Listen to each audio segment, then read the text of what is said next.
बिस्मिल्लाहिर्रहमानिर्रहीम अस्सलामु अलैकुम students, this is Atif Ahmed your physics teacher. बच्चों, आज की इस वीडियो में हम डिस्कस करने जा रहे हैं वेव नेचर ऑफ पार्टिकल। और आज की इस वीडियो में हम सीखेंगे कि किस तरह से एक पार्टिकल वेव की तरह बिहेव कर सकता है।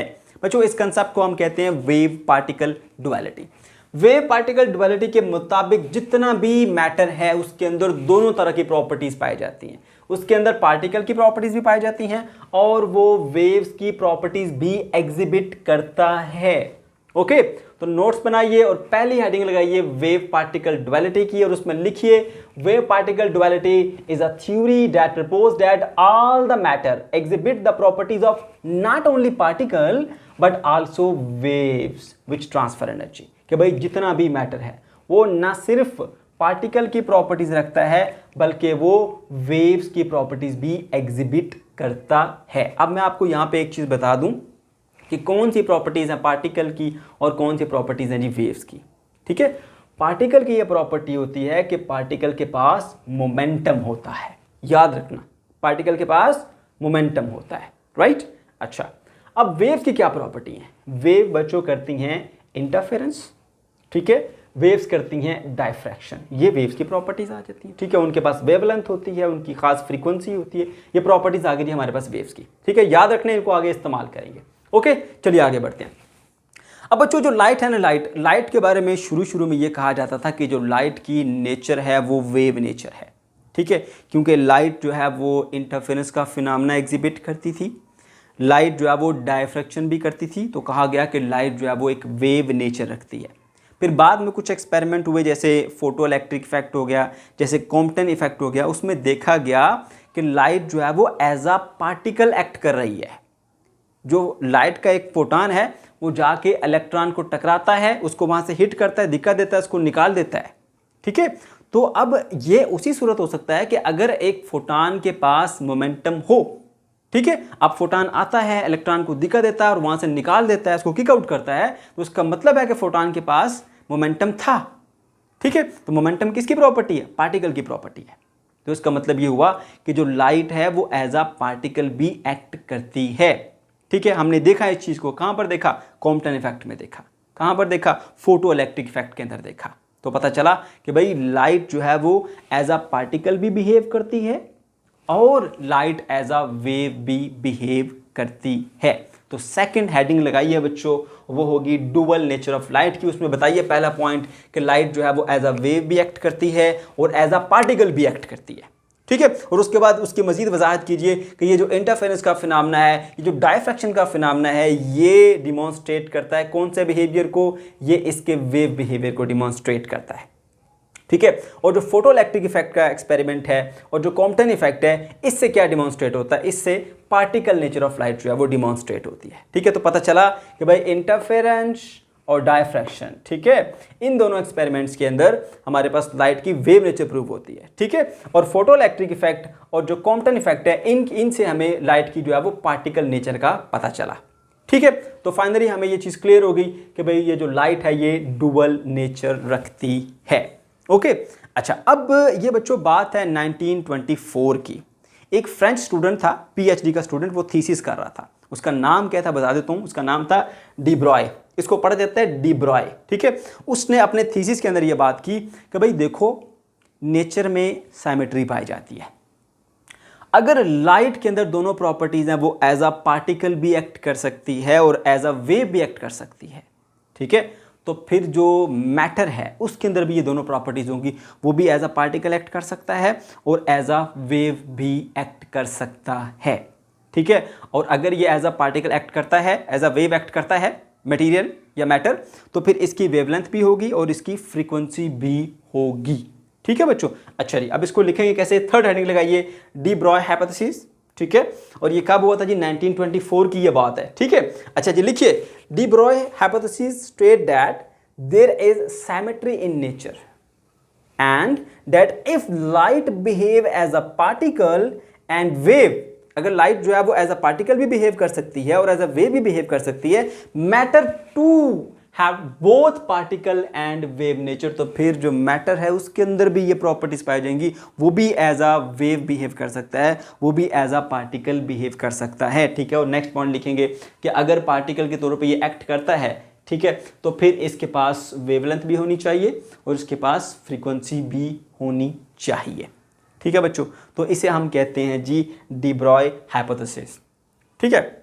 अच्छा, अब यहाँ पे एक कन्फ्यूजन थी, वो ये थी कि भाई लाइट जो है वो अगर एज अ पार्टिकल, यानी एक फोटान, जो लाइट का एक फोटान हम ले लेते हैं, वो एज अ पार्टिकल बिहेव करती है, तो फिर इसका कुछ ना कुछ मोमेंटम होगा। मोमेंटम कहाँ से आया? क्योंकि जो फोटोन है उसका रेस्ट मास तो नहीं होता, वो जीरो होता है, तो फिर उसका मोमेंटम कहाँ से आ गया, ठीक है। तो मैं आपको दो तरीकों से सिखाऊंगा। एक आपकी बुक वाला वो बहुत ईजी है, ठीक है, E is equal to M C square, ये जो आइंस्टाइन के जो एनर्जी मैस रिलेशन है वो, और एक प्लैंक्स की जो इक्वेशन है E is equal to H F, जिससे फोटोन की एनर्जी फाइंड की जाती है, इन दोनों को रिलेट करके आपकी बुक वाले ने किया है, ठीक है। अच्छा, अब असल में क्या है बच्चों, आपने ये, मैं एक एक्स्ट्रा इन्फॉर्मेशन आपके साथ शेयर कर रहा हूँ, आप चाहें तो लिख लें, चाहें तो इसको छोड़ दें, ठीक है।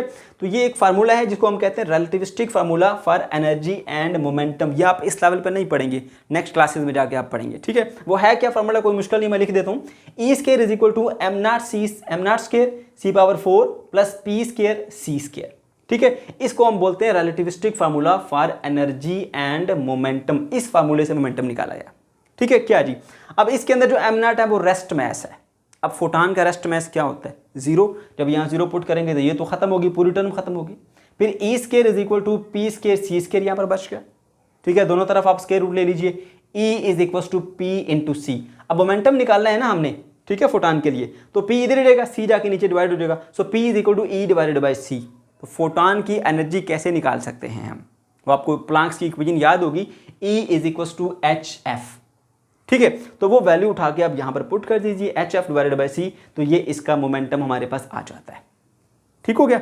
अच्छा जी, तो पता चला कि भाई फोटान का मोमेंटम भी होता है और इस तरह से हम उसको कैलकुलेट कर सकते हैं। अब आपकी बुक वाला जो मेथड है बहुत ही आसान और सिंपल है, क्योंकि ये आपने पढ़ा नहीं हुआ ना, इसलिए इसको आप बेशक ना लिखें, आप वही लिखिए जो आपकी बुक में लिखा हुआ है, ठीक है।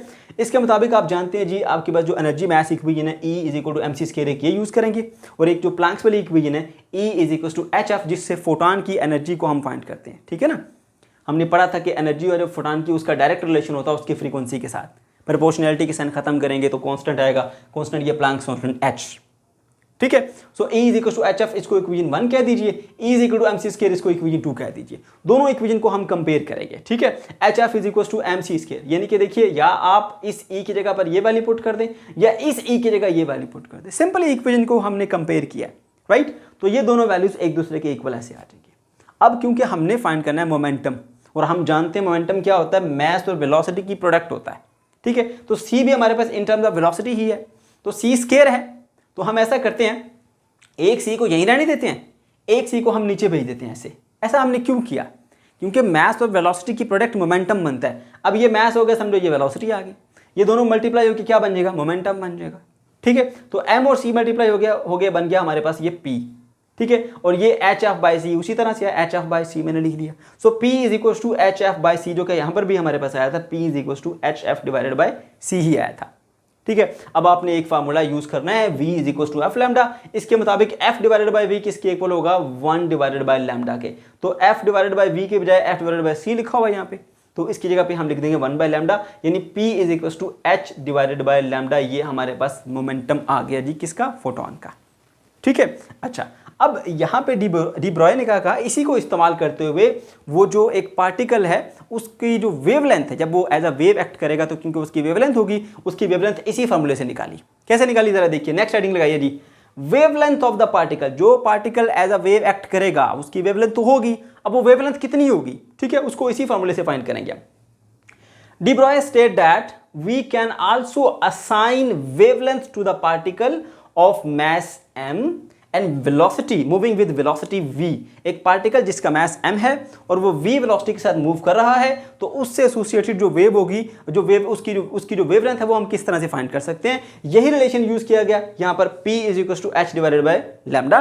अब हमने वेवलेंथ कैलकुलेट करनी है, लैम्डा इधर आ जाएगा, p उसके नीचे चला जाएगा, so wavelength is equal to H divided by p। अब वो जो पार्टिकल मूव कर रहा है उसका मास है m और उसकी वेलोसिटी है v, तो इस p के जगह पे उसका मास m और वेलोसिटी v लिख देंगे। So lambda is equal to h divided by m v आ गया। अब जो पार्टिकल मूव कर रहा है उसकी जो एज अ वेव एक्ट करेगा, उसकी जो वेवलेंथ होगी वो इस फार्मूले से आपको मिल सकती है, lambda is equal to h divided by m into V. ठीक है, बात समझ में आ गई?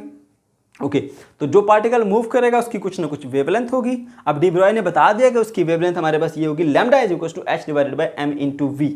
अब इस फार्मूले से एक चीज यहाँ पे आपने याद रखनी है, आप देख सकते हैं कि मैस का इस वेवलेंथ के साथ एक इनवर्स रिलेशन बन रहा है, क्योंकि मैस डिनोमिनेटर में है और ये नोमिनेटर में है। तो अगर इक्वल के एक तरफ एक चीज नोमिनेटर में होती है और दूसरी तरफ डिनोमिनेटर में होती है तो उनमें इनवर्स रिलेशन पाया जाता है, यानी एक चीज के बढ़ने से दूसरी चीज कम हो जाएगी। तो अब याद रखना, जितना मैस ज्यादा होगा ऑब्जेक्ट का उतनी उसकी वेवलेंथ शॉर्टर होती जाएगी, और यह भी याद रखना कि जितनी वेवलेंथ शॉर्टर हो जाती है उतनी वेव्स की प्रॉपर्टीज को ऑब्जर्व करना मुश्किल होता जाता है। ठीक है, अच्छा जी, ये बात याद रखनी, भूलनी नहीं, आगे जाके इस्तेमाल करेंगे इसको। सो फाइनली आपके पास लैम्डा की वैल्यू आ जाएगी h divided by m into V आ गया। ठीक है, ओके, इसके अंदर लैम्डा का h के साथ मैस के साथ एक इनवर्स रिलेशन पाया जाता है। ओके बच्चों, अब अगर एक पार्टिकल जो है वो थोड़ी हाई वेलोसिटी से मूव कर रहा हो तो उसके लिए आपने थोड़ी सी उसके अंदर जो है वो फार्मूले में चेंजिंग कर देनी। क्या होगा?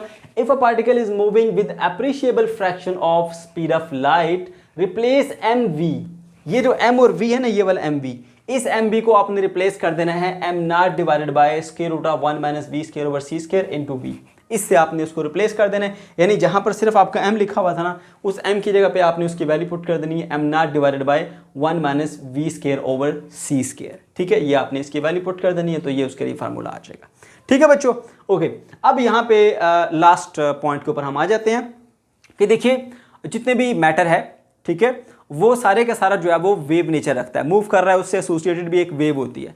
तो फिर हमें वो वेव नजर क्यों नहीं आती, उसकी वेव नेचर, उसकी क्या वजह, आप जरा वो चीज़ सीख लीजिए। बच्चों यहाँ पर हमने देखा कि जितना ज़्यादा मैस होता है उतनी उसकी वेवलेंथ शॉर्टर होती जाएगी। जितनी वेवलेंथ उसकी शॉर्टर होती जाएगी ना, उतना ही वो जो इंटरफेरेंस और जो डायफ्रैक्शन का फिनोमेना है उसको ऑब्जर्व करना मुश्किल होता चला जाएगा। यानी यूँ समझ लीजिए कि उसकी वेव नेचर को ऑब्जर्व करना उतना ही मुश्किल होता चला जाएगा। अब मैं दो एग्जांपल्स आपके सामने रखता हूँ। पहली एक बुलेट की है जो कि फायर की गई है, 20 ग्राम की ये बुलेट है और 330 मीटर पर सेकंड की वेलोसिटी से ये मूव कर रही है। ठीक है, अब ये मूविंग पार्टिकल है, इससे एसोसिएटेड भी एक वेव होगी, उसकी वेवलेंथ निकालते हैं। ठीक है, उसकी वेवलेंथ निकालने के लिए यही फार्मूला इस्तेमाल करेंगे, lambda is equal to h divided by mv। h जो है वो यहाँ पे प्लैंक्स कांस्टेंट है, जिसकी value 6.63 10 power minus 34 joule second होती है, और नीचे उसका मास यहाँ पर पुट कर दिया हमने, और ये उसकी वेलोसिटी को पुट कर दिया। जब आप कैलकुलेटर से इसको कैलकुलेट करेंगे तो आपको मिलेगा 1 × 10 पावर माइनस 34 मीटर, ये उसकी वेवलेंथ आई, जो कि बहुत ही शॉर्टर वेवलेंथ है। ठीक है, तो इससे आप अच्छे तरीके से डायफ्रैक्शन और इंटरफेरेंस को ऑब्जर्व नहीं कर पाएंगे, यानी कि आप इसकी वेव प्रॉपर्टीज को ऑब्जर्व नहीं कर पाएंगे। ठीक है, क्यों? उसकी वजह क्या है कि इसकी जो वेवलेंथ है वो बहुत ज्यादा शॉर्टर हो गई है। ठीक है, दूसरी एग्जांपल लेते हैं। दूसरा हमारे पास एक इलेक्ट्रॉन है जो मूव कर रहा है with velocity v is equal to 10⁻⁶ metres per second से। ठीक है ना? अच्छा, अब इसमें देखें वही फॉर्मूला लगाइए, lambda is equal to h divided by mv। अब h Planck's constant 6.63 10 power minus 34 joule second, और यहां पर मास इलेक्ट्रॉन का कितना होता है 9.1 × 10 पावर माइनस 31 किलोग्राम, और जो इसका वेलोसिटी है वो यहाँ पर दी हुई है 10⁻⁶ मीटर्स पर सेकंड। तो इसका जो आपको आंसर मिलेगा वो मिलेगा 7 × 10 पावर माइनस 10 मीटर। ठीक है, अब ये जो आपके पास वेवलेंथ आई है ना, ये रेंज में आती है जी एक्स रेज की, और इससे आप फिर भी ऑब्जर्व कर लेंगे डायफ्रैक्शन और इंटरफेरेंस का जो फिनोमेना, ठीक है, उसको आप ऑब्जर्व कर लेंगे, यानी कि इसकी जो वेव नेचर है वो उसको आप आसानी से ऑब्जर्व कर सकते हैं। ठीक है, तो कंक्लूजन क्या निकली? Large mass with ordinary speed have very short wavelength. जितने भी लार्ज मैसेज हैं विद ऑर्डिनरी स्पीड, उनकी जो वेवलेंथ होती है वो बहुत ही शॉर्टर होती है। So interference and diffraction is negligible. इतनी कम इंटरफेरेंस और डायफ्रैक्शन होती है कि आप उसको ऑब्जर्व नहीं कर सकते। ठीक है, तो जब आप ये प्रॉपर्टीज ऑब्जर्व नहीं कर सकेंगे तो फिर आप उसके वेव नेचर को कैसे जानेंगे, उसकी वेव नेचर को आप कैसे परखेंगे? ठीक है, तो यहां से हमें ये चीज क्लियर हो गई कि एक तरफ ये हमारी बुलेट है 20 ग्राम की, और एक तरफ बहुत छोटा सा एक इलेक्ट्रॉन है। ठीक है, तो इसका मास बहुत कम है, इसका मास उसके मुकाबले में काफी ज्यादा है, तो इससे एसोसिएटेड जो वेवलेंथ होगी वो बहुत ही शॉर्टर होगी, उसको फिर ऑब्जर्व करना मुश्किल होगा उसकी वेव नेचर को। ठीक है, और इसकी जो हमारे पास इलेक्ट्रॉन की मोशन है, ठीक है, इलेक्ट्रॉन बहुत ही स्मॉलर मास है, जब ये मूव करता हुआ जाएगा, ठीक है, तो इसकी जो वेवलेंथ है वो हमारे पास एक्स रेज के अंदर आ जाती है, जिससे आप फिर भी इसके डायफ्रैक्शन को और इंटरफेरेंस का फिनोमेना को ऑब्जर्व कर सकते हैं। तो आप उसकी वेव नेचर को प्रूव कर सकते हैं कि यहाँ पर जो इलेक्ट्रॉन है वो वेव नेचर को एग्जिबिट कर रहा है। ओके बच्चों, तो ये था हमारा आज का टॉपिक। अगर आपको कोई कन्फ्यूजन है या किसी किस्म का कोई प्रॉब्लम है तो कमेंट सेक्शन के अंदर आप ज़रूर पूछ सकते हैं। अल्लाह हाफिज़।